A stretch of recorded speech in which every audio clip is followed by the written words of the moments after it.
शेतकरी आक्रोश मोर्चावरनं राष्ट्रवादी काँग्रेसचे प्रदेशाध्यक्ष जयंत पाटील यांनी अजित पवारांना डिवचलंय।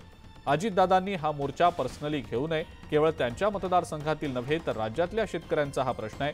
आघाडी सरकारच्या काळात असे मोर्चे निघाले तर त्या नेत्याला बोलवून घेतलं जायचं, पण आता मोर्चे काढणाऱ्यांनाच टार्गेट केलं जातं असं जयंत पाटील यांनी म्हटलेलं आहे।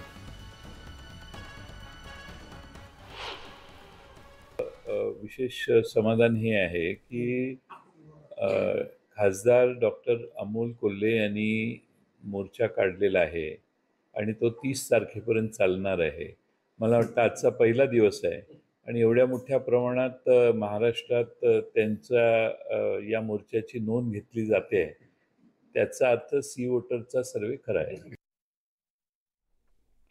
पुढच्या महिन्यामध्ये राम मंदिरात रामलल्लाच्या प्राणप्रतिष्ठेसाठीची लगबग सध्या सुरू आहे। मंदिरातल्या बांधकामांचं सध्या काम पूर्ण करण्यावर भर दिला जातोय।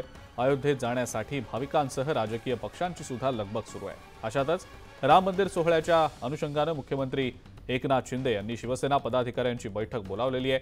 दुपारी 2 वाजता वर्षा बंगल्यावर ही बैठक पार पडेल।